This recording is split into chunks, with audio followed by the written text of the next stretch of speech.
The Supreme Court dug into a tricky question about who gets to set fees on phone and internet companies to pay for universal service programs.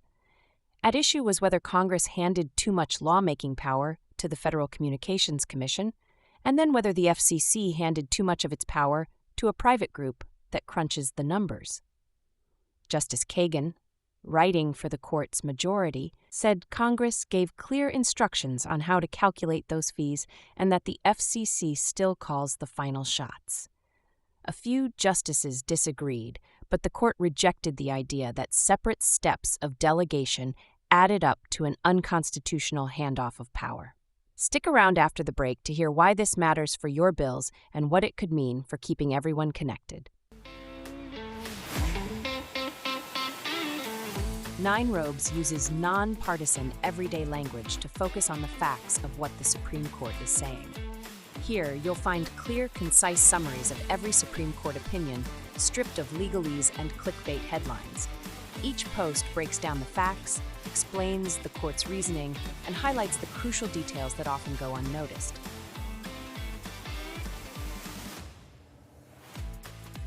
It's not just about what the court decided.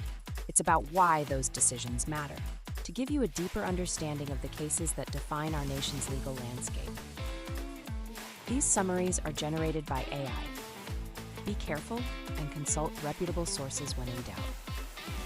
Congress's 1996 amendments to the Communications Act require every interstate telecommunications carrier to contribute to a Universal Service Fund, USF.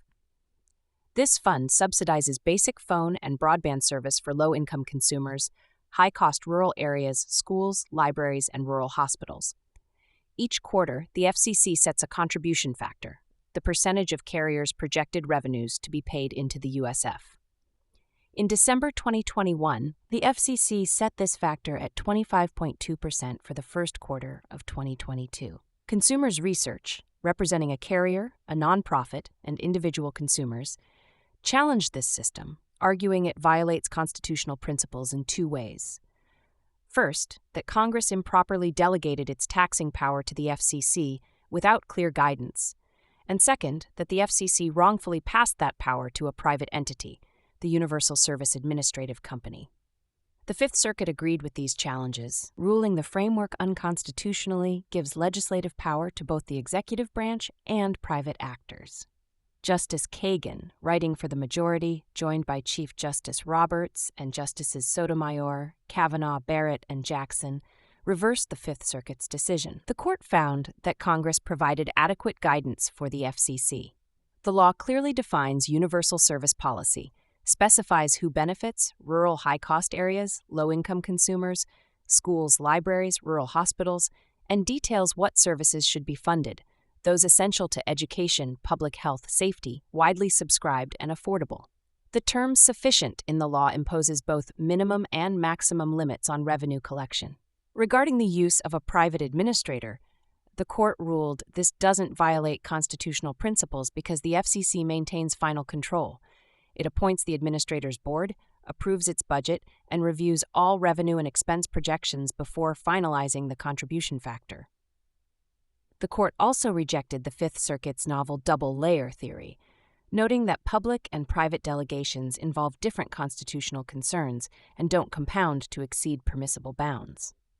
Justice Kavanaugh, while concurring with the majority, elaborated on the historical and textual foundations of the intelligible principle test. He explained how Congress may delegate detailed administration to the executive branch, but expressed concerns about delegations to independent agencies. Justice Jackson, also concurring, questioned whether the private non-delegation doctrine, which limits delegation to private entities, has clear textual or historical support, suggesting it should be applied cautiously. Justice Gorsuch, joined by Justices Thomas and Alito, dissented, arguing that the universal service contributions are actually taxes and that Congress delegated its taxing power without prescribing any rate or cap, an abdication of legislative responsibility. He contended that the law's qualitative constraints, evolving service, sufficient, and various competing factors and principles, don't provide meaningful guidance to the FCC. He criticized the majority's interpretation as inconsistent with the law's language and warned about the separation of powers consequences of allowing an agency unfettered taxing authority. The 1996 Telecommunications Act restructures universal service funding by defining 4 specific beneficiary groups: rural and high-cost areas, low-income consumers, schools and libraries, and rural hospitals. The law directs the FCC to subsidize services that meet 3 key criteria. They must be essential to education, public health, or safety, subscribed to by a substantial majority of residential customers, and affordable. To guide funding decisions, Congress provided 6 mandatory principles and authorized additional principles consistent with the Act. To finance these programs, Congress empowered the FCC to require interstate telecommunications carriers to contribute sufficient revenue to preserve and advance universal service. The FCC works with a private nonprofit, the Universal Service Administrative Company, to project fund disbursements and carrier revenues each quarter.